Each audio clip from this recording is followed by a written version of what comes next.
I'm a hypnotherapist. I've been doing hypnosis into past lives for 17 years. This is called past life therapy, past life regression, where you take the person into the other lifetimes to find the answers to problems in this lifetime. And it's a form of therapy that's becoming more and more popular. So this is the type of work I've been doing for 17 years. And along the way, I've found some very interesting stories where people have gone into lifetimes where they have been associated with famous people in history, or been in a time when something important was happening in history. And this is mostly what I've written my books about, have been these exciting stories that I have found through people's past lives. So I consider myself to be the reporter, the researcher, and I call myself the researcher for lost knowledge. I have to put all the information together and do the research into it and present it in the form of books. So I'm not a psychic and I'm not a channeler, I'm simply a reporter. That's what I consider myself. But with the Nostradamus material, that was totally different of an ordinary regression session. So it is part of my work as a hypnotherapist.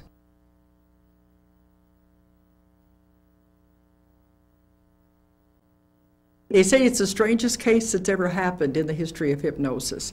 You can't call it channeling, you can't call it hypnosis because it is so different. It was actually going back through time and contacting Nostradamus while he was alive, living in the 15th century, 1500s in France. But it happened totally by accident about 10 years ago in 1986 when I was working with a woman who just wanted to go into a past life to see if she had a past life. There was no problem, she didn't want any therapy. But during the course of the regression, some very strange things began to happen. We didn't set out to contact Nostradamus. I don't think you could have. It was something that was totally unpredicted and simultaneous and spontaneous. But during the course of the session, she went back to a lifetime where she was a student of Nostradamus in France. And that's when everything got very strange, because as this male student, she was talking about Nostradamus, and suddenly she said, "He wants to speak to you." And I was totally, shocked, because anyone who does this kind of therapy knows that does not happen in this kind of therapy. And she said, "He has a message for you. He had been looking for a link to the future, because he could see that the prophecies where he had written were not being correctly interpreted, and the time was coming when they were going to come true. When he says he has an assignment for you, he wants you to get the book that has the prophecies in them in French and English, and he wanted me to read them to him, and he would tell me what they meant and explain all of the code that has been lost for 400 years. He would explain every symbol, every anagram, and tell me what part of history. And at that time, I didn't even know what a quatrain was. The quatrain is a 4-line poem, in the case of Nostradamus, a 4-line prophecy, and he wrote almost 1,000 of them. And not even half of them have ever been correctly interpreted. And some of them have been interpreted after the fact, after they've already occurred. So it was quite an assignment. But when the woman woke up and I told her what she had said, she was so frightened she moved to Alaska. So you can't say I started it, you can't say she started it. There was something very peculiar at work here that is still difficult to explain to people. But we had time for one more session before she left. I think she was trying to appease me more than anything, and it was helped with packing boxes and suitcases, and she was having a garage sale. And she said, "I have 1 hour to do the session," and then they were having a going away dinner for her. But during the session, he came through again, and he said, "I still want you to do this work." I said, "I can't, she's moving away." He said, "That doesn't matter. Now that we have made this connection, I will come through anybody you work with." And he gave me the instructions how to locate him and a test to perform so I would know I was actually speaking to him. And this is why it ended up with 3 volumes, because over the course of 3 years, it went through 12 different people. He did what he said. He would come through anybody I worked with. It was like having his telephone number, and I could call him up anytime I wanted, and I'm still able to do it if we want to get some more information.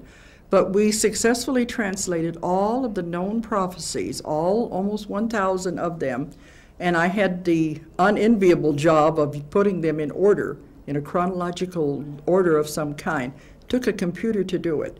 But the translations were coming so fast at the height of our work that as fast as I could read them to him, he was giving it back. We were doing 30 translations in an hour. It's absolutely impossible for the human mind to do that. It cannot think that fast. But he was telling me what all the symbols were, the anagrams, and he broke the code. Then I had to use a computer to put it together. So it ended up with 3 books because it took many twists and turns along the way. And none of the people I worked with knew anything about what the other ones had said, but yet they continued the same scenario, the same story he was trying to get across to our time. There was no deviation, no matter what prophecy I read. I found later it wouldn't have mattered if I would have started at the beginning of the book and read straight through, because they are in no set order. They're not in chronological order. I would just open it to anywhere in the book and check off after I'd read it. But at the height of this, they were just coming so fast, 30 in an hour. But there's another part to this that makes it even stranger, is he was most emphatic. He said, "You must understand you are not speaking to the dead. I'm not a spirit floating around out here somewhere." And he wanted me to be very sure that I emphasized that. He said, "You are speaking to me while I am alive, living in France, writing the prophecies." And you know what that brings up if that's true? It's the metaphysical concept of simultaneous time, that there is no time, that everything is occurring all at once. Very strange and very difficult concept to try. But this is what he said. I am contacting him while he is alive. That's why I consider it having his telephone number.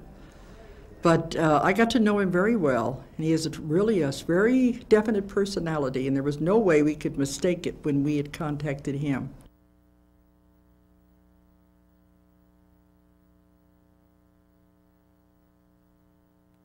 Okay, because they all described his physical appearance as being the same.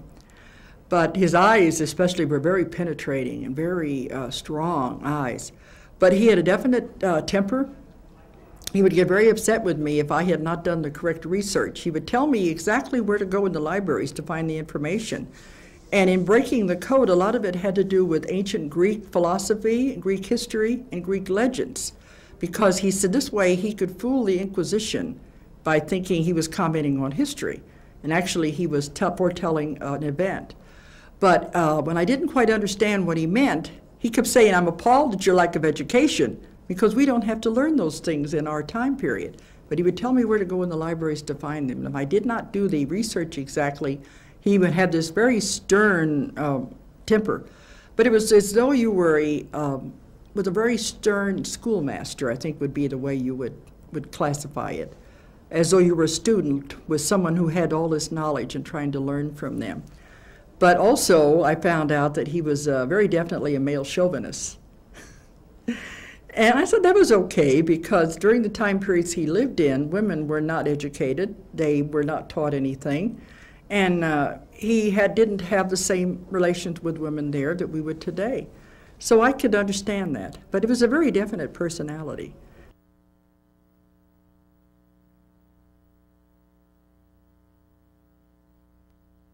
The main reason was the Inquisition, because he was living during the time when the church was very powerful, and to do anything like this, he would have been condemned to death, or he said he would have taken his land away and thrown him into prison.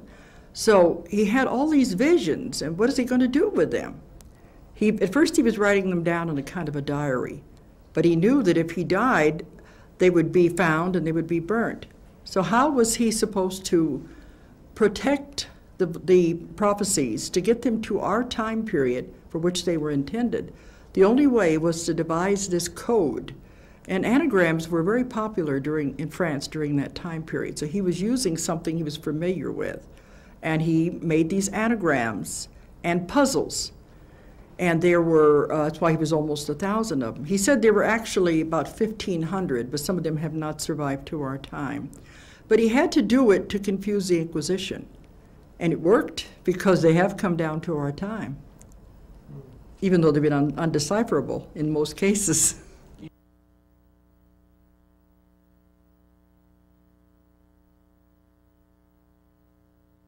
The main reason that he said he was making this contact was because he wanted us to help change the futures. He said, a lot of people don't like Nostradamus because they say he's doom and gloom, very horrible predictions. He said, if I show you the most horrible things man can do to himself, will you do something to stop us? The worst case scenarios of what would happen if nobody did anything at all. He saw time not as one future set in concrete, but as many branches, many probabilities and possibilities off of an event. So he was showing us the worst case scenario off of any of these paths that you continued on. So he believed that mankind could change the future, especially if you knew what that future was. So his job was to tell us, this is what's going to happen if you continue along this path. And he said that man doesn't know the power of his own mind. If you knew what was going to happen and focused on the opposite scenario, the opposite effect, that could be our future. We could create that with our minds. But he also said, if the power of one man's mind is that powerful, imagine the power of group mind. That if you get groups of people focusing on the opposite, on peace and harmony for the world, you could truly create miracles, because the power of the mind at that point would not only be multiplied, it would be squared. The power would be tremendous. And this is what my message has been as I travel all over the world, is tell people they can change the future. They are not puppets. They do not have to go along with what is predicted. We can have a wonderful future if we just know about it, focus on it, use our minds. We're so scattered. Our energy is very scattered. When you focus that energy, it can be tremendous.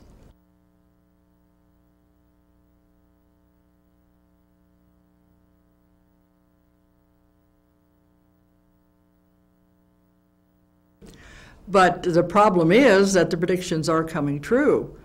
But if we know we can make changes, maybe that's the point. Will we do it? Mankind does have free will.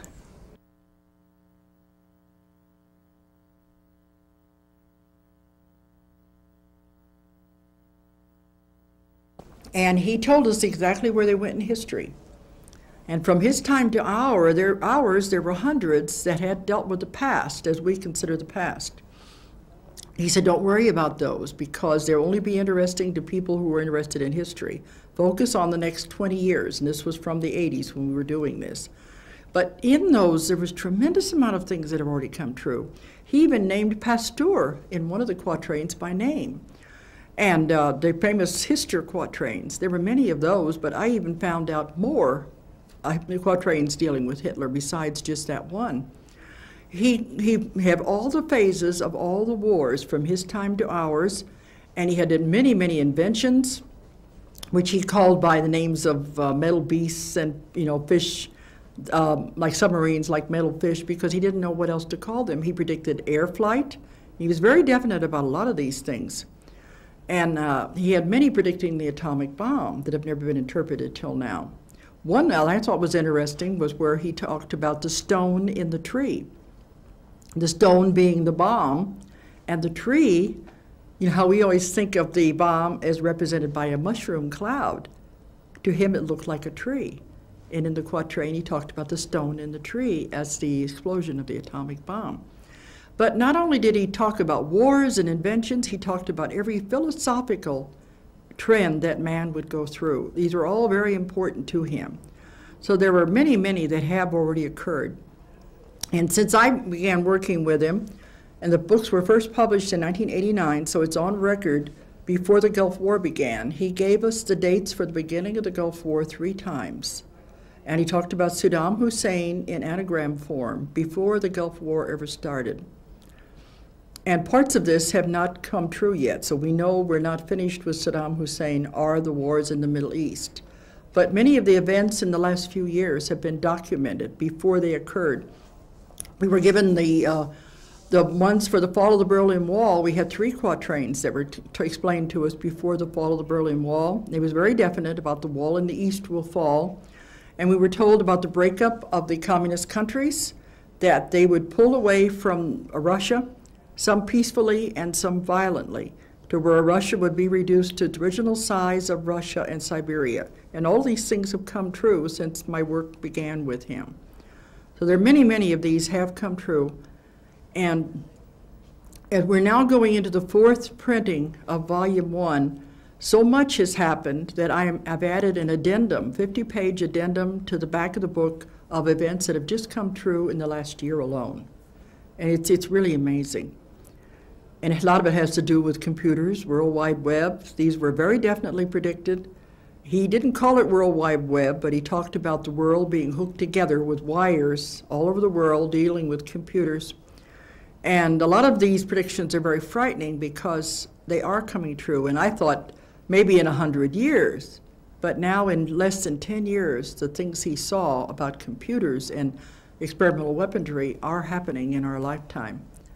So it is now, it's right up to the minute.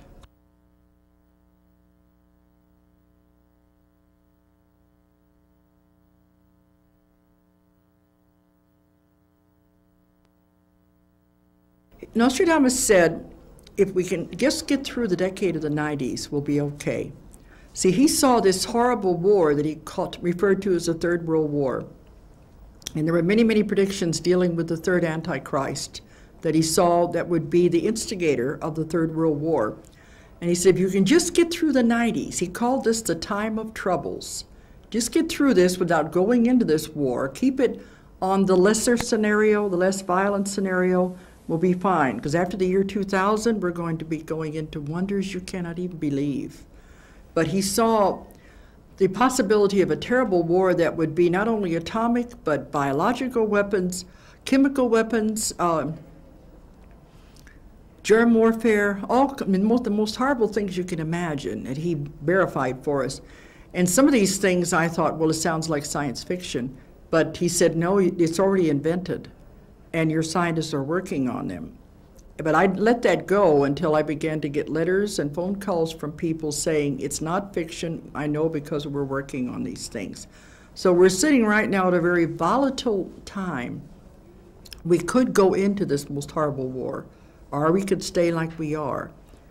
But if we can get through the 90s, then we will go into the 1,000 years of peace after we're into the year 2000. Because he saw a figure coming along at that time that he called the great genius. Now, if the Antichrist is the epitome of evil, of everything that is terrible, he said this great genius would be the total opposite. Because he said the pendulum cannot swing all the way to the very evil man and stay there. It must swing back to balance. And when it does, it comes into the time of the great genius. And he will have such wondrous inventions. We will be living in space, traveling in space, having space colonies. The human body will be perfected to the point that it will never die, and we'll be in the 1,000 years of peace. So this is the time I like to focus on, rather than the terrible things he saw. He said he wanted us to know there was a wonderful future ahead of us. We can just get through the end of the 90s. He said there will be more things happening in the 90s, more significant events than have ever happened in the history of the world before. And I like to say it reminds you of the old Chinese curse, may you live in interesting times. But he believed that we chose to live here at this time because he said by living now, you could work off as much karma in one lifetime as you would normally take 10 lifetimes to do. This is why we have so much happening all the time, so much coming at us from all directions. We're trying to work off a great deal of karma at this time. But he said you chose to be here, and it can really be very good for the people if they will stick with it and do it. But the great genius, that is part of what's going in the addendum. The internet has been very helpful with this because Nostradamus saw the next wave of computers. The first one was going to be, would operate by voice, which they're working on now. The next ones would be by thought, and I've heard that this is being worked on. But during the time of the great genius, there would be an organic computer, and that it would be able to duplicate human parts, duplicate human bodies. And he saw the great genius as transferring his intellect into this computer so it would be there to guide us through the 1,000 years of peace. will also be running all the power that will power the world and the space stations. But on the internet, I found out that they are working now on computers based on DNA, that they say it will be 1,000,000 times faster and more accurate than anything we have now because of the way that the DNA transfers information. This is how they will be able to transfer information using the same thing, because they have gone as small as they can go with chips. The next step is cellular. So they said everything is going to go down to the tiny, tiny level of cells. And this is all in the field called nanotechnology. Nano meaning very, very tiny. And it's amazing because we were given this information 10 years ago, and it's happening now. It's all coming about. That he said that the great genius would transfer his knowledge into this. They say this is very possible because all it is energy. And it'd be very possible within the next several decades anyway.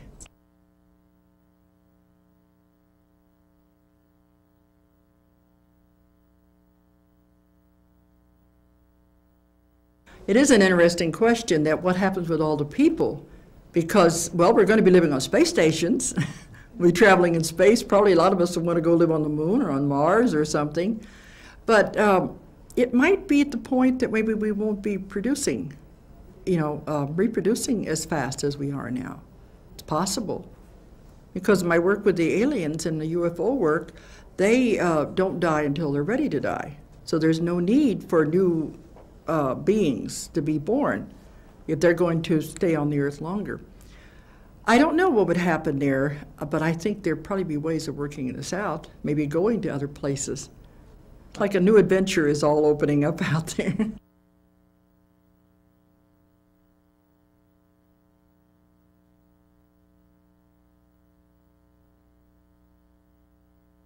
Well, Nostradamus said that from the time he was a child, he always had visions. He thought everybody had these things. He was very amazed when they told him this was forbidden. But he could always see things from the time he was a child, and he knew about the cosmos. In his day, they thought that the Earth was the center of the universe, of the sun. Everything was rotating, around the Earth. And he knew different, even before the times of Galileo. But he had to be careful what he said. But he'd been able to do this since he was a child, and he often wondered where it came from. And he knows that it came from God. It was a gift from God, because otherwise, he said, why would he been able to do it? I think he was a man out of his time. He was way ahead of his time, because the time of the Inquisition, he couldn't tell these things. But he did believe it came from God. He didn't know about being chosen. He thought of it more as a curse than anything else, because it did affect his life in many negative ways.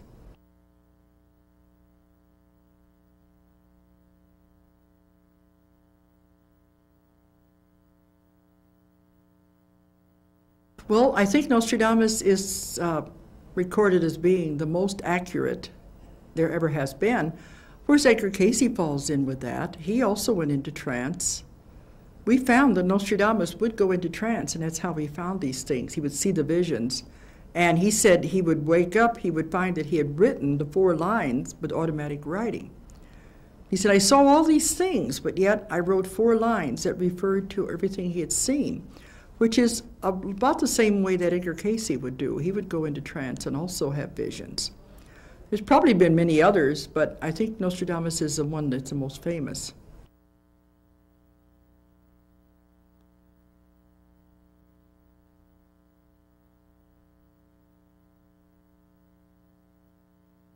But I don't believe that, because we do have free will. And the idea is if we know what's going to happen, we can have control over it. I think it's the job of any psychic to try to warn people. Even a modern day psychic, when they see something happen, they'll try to tell you, don't get on that train, or don't take the car today if they see something happen. Otherwise, why have the vision if you don't try to help the people and warn them about it? So that was his primary purpose, was to let people know what was going to happen. Then, of course, if they ignore the warning, if they take the train anyway, or if they do get in the car, it's their own free will that has done that. Because we are a planet with free will, and we have to respect that. Because they said it would not be a test if you knew the answers. But still, when it comes to things of this magnitude, if you have warnings, you can do something about it. That's not really taking away from the lesson, because you still have the choice of which way you want to go.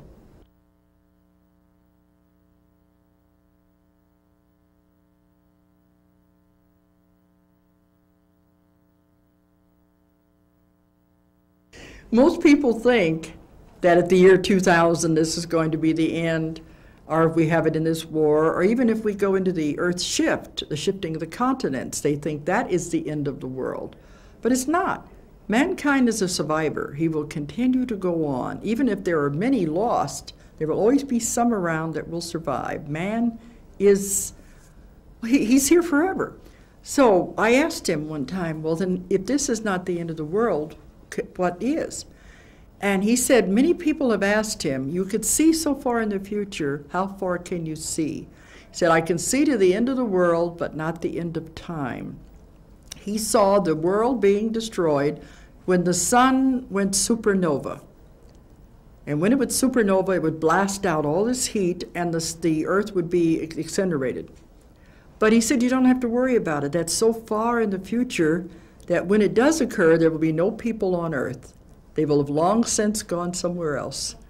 So you don't have to worry about it, but he could see how it was going to end.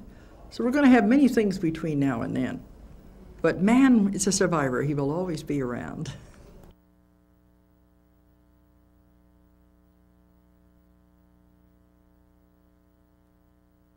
There's much information out here about what they're calling the Earth shift, or the shift of the axis.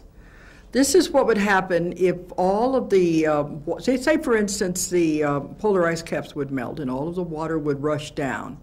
This would be caused very easily by an Earth shift. The Earth is sitting right now at an angle, a slightly off-center angle. And some of the people who have talked about Earth shifts say we'll do a complete flip-flop. We have no information about that. The only thing we have is that it would take a slight tilt. It wouldn't have to be very much. A slight tilt would be enough to begin the ice cap melting and to send the water rushing down out of Canada.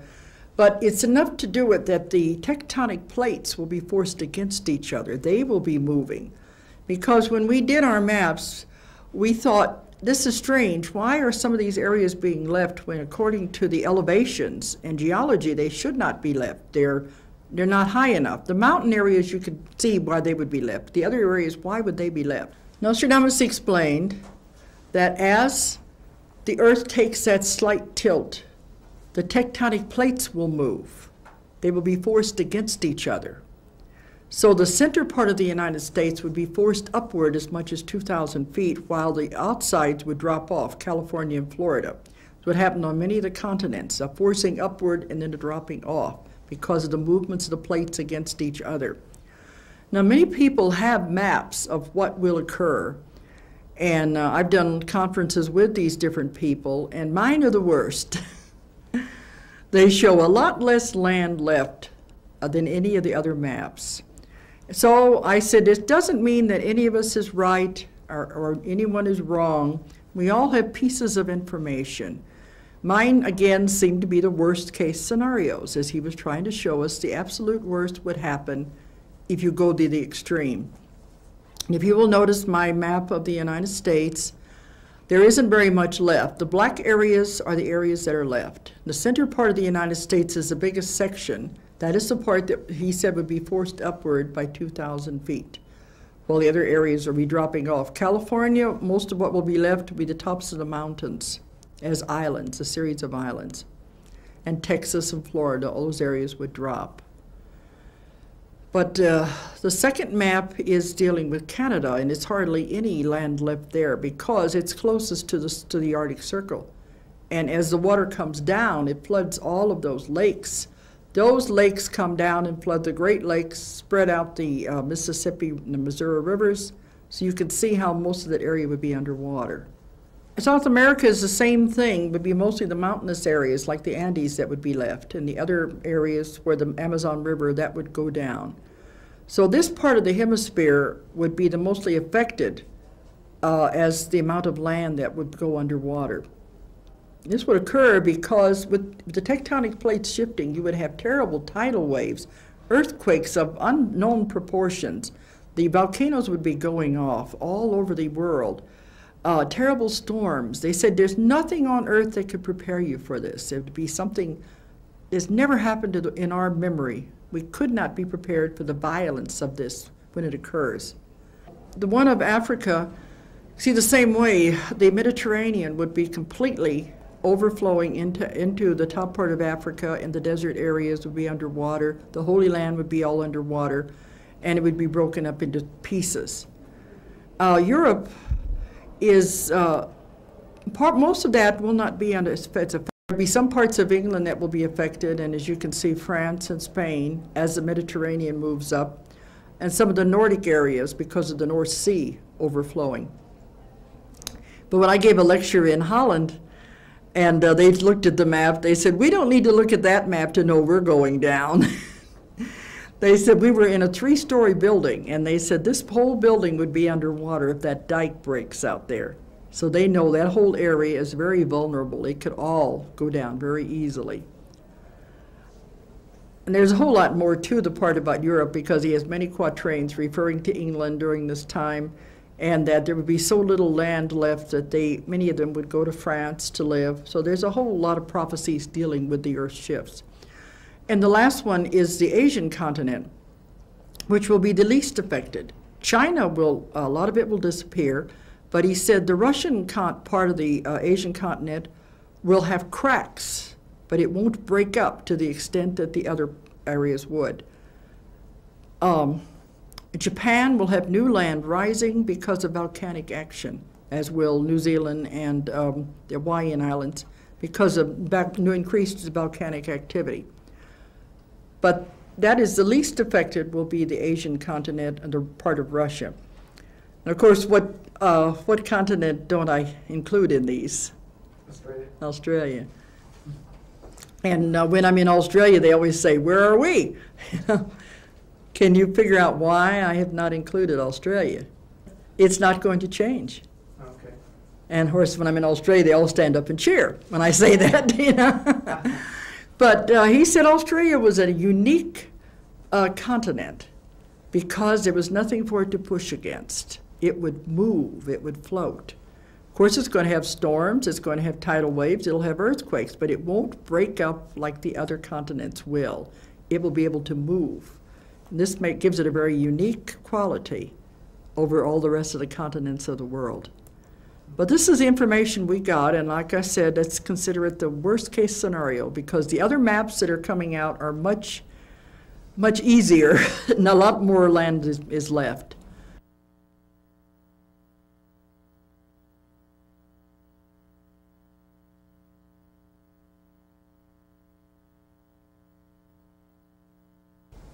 A lot of people are thinking this is going to occur by the year 2000. We found there's going to be a lot of very important events occurring by the year 2000, but not the Earth shift. It's way too soon for that. And other ones will argue with me about it, but I can only give you the information that we have. One of the quatrains was so complicated, we wrote a whole chapter on it. There was so much information in those small 4 lines. It was like peeling an onion. And I found the most important quatrains had the most information in them, were the hardest to decipher. And we had 3 astrologers working on that quatrain because it contained astrological dating. But they have all come up with a slightly different date. And this was dealing with the date of the Earth shift. Now, one of them, they said it would be 2004. The other one said 2029. I prefer the later date. Let's get it as far away as possible. But that gives us plenty of time anyway. But he said by 2029, and I believe it was going to be in October. The dates are in the books. We have the horoscopes for the dating that they came up with. But it's done like a detective story. All the clues are there. And another astrologer may come up with something totally different than what we found. But this is all part of it, the deciphering of the mysteries of the quatrains. The problem was it's never been translated until now because they mistranslated it from the French. One of the most important clues was that they translated water for Aquarius. And an astrologer will tell you that Aquarius is a water bearer, and it has the glip of the wavy lines, but that is not a water sign. So it was never been able to be deciphered before because they were interpreting it as Aquarius. We had our astrologers go after a water sign. And when they searched for a water sign, because the whole quatrain was full of other astrological signs, they couldn't get that one to match. When we looked for a water sign, they were able to come up with the dates. So it's the first time it's ever been translated. But he said it dealt with the dates for the Earth's shift.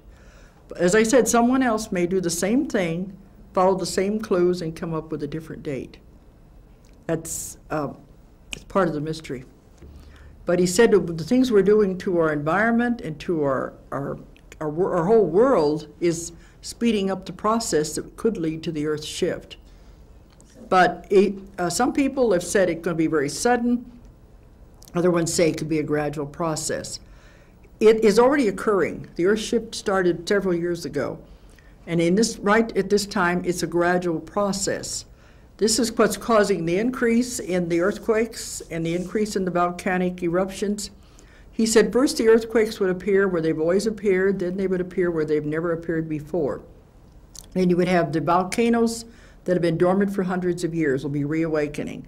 You have the changes in the weather and the changes in the climate. All of this is happening now. This is a gradual process. As long as it's happening gradually, we can handle it, even though there are disasters involved. It's that sudden shift is what we don't think we can handle. And part of this relates to the what we're doing to the environment. And he also said you have to stop the underground nuclear testing because that's reverberating through the plates, it's speeding everything up. So it can be looked at both ways. It could either happen gradually or it can happen quickly, depending on what mankind does to the world. So we are here again in a position of deciding what we do with our world.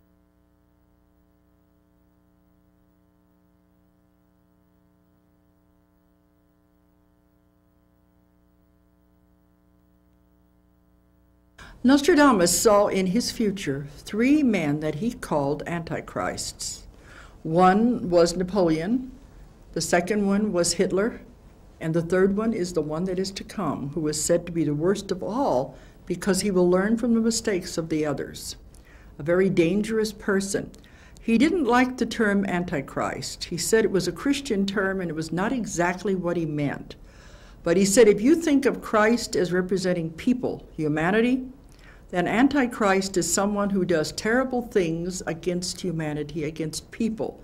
And it can be the type of personality like Genghis Khan or Attila the Hun, the type that doesn't care anything about what it's doing, it only wants power. So this is what he meant by an antichrist. But the third one, he gave us a great deal of information about him because he wanted us to do something to stop the man.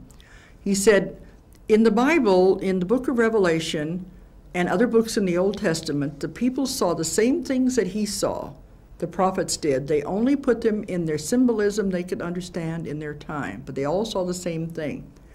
And that the man he refers to as the Antichrist is the number 666 in the book of Revelation, called the beast. Of course, he said 666 also refers to his connections with computers. So there's a lot more to it. But he has been predicted as far back as Bible times. So he said he has a destiny to fulfill. He has to come, but after he comes, what happens after that is in the hands of mankind. Do we allow it to go through the worst case scenarios, or can we lessen it? That's the point. But the man is alive now, and he has his destiny to fulfill. We were given a lot of information about this man because he is so important. We have his horoscope. He was born on February the 4th, 1962 in Jerusalem, but he's not Jewish.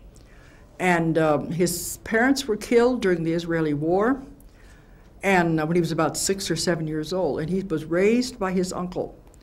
His uncle is a very evil man, and we have had many people see him, and we have, in my work, and we had one woman who was able to put together a police composite picture of the uncle and of the Antichrist. She was a psychic who had worked with the police on many cases, so she knew how to do the police composite kits. But the uncle took the young boy and was raising him as his own. What the young boy doesn't know was that the uncle had his parents killed, so he could have him for his own.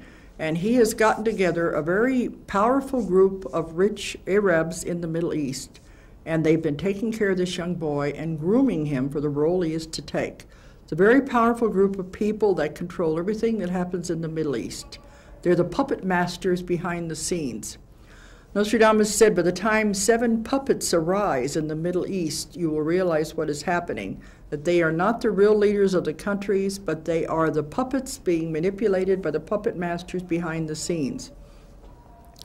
The young Antichrist went to college in Egypt, and we were working on this at the same time he was in college, so we were shown several scenes of him in college. We knew where he was living. We had all this information. His main courses that he took were economics, philosophy, and computers. The computers were going to be very important in his future that he was planning. But after he got out of college, he lived on the different estates of these very rich people. He has no home of his own, but travels around to the different estates. And we saw him once in a big estate on the banks of the Nile, and another one in Syria, and in Oman during the Gulf War. Oman is to the bottom of Saudi Arabia. So we saw him in all of these places during the Gulf War, and he's traveled around from place to place. But well, Nostradamus said, you must remember that in the beginning, this man will appear as a savior, the man with all the answers, the man with the golden tongue. And this will how you will make his conquests in the beginning. But he said, you must remember he's not what he appears to be. He's the wolf in sheep's clothing. Because by the time people realize what is happening, then everything will all come out. We were told in 1995, if you were watching, you'd become aware of these people and what they are doing. And of course, I get lots of mail from people trying to tell me who they think the Antichrist is. But a lot of the people they have told me about, I think, are members of the group. They're very rich, but I don't think they are the Antichrist because they don't fit all of the other criteria.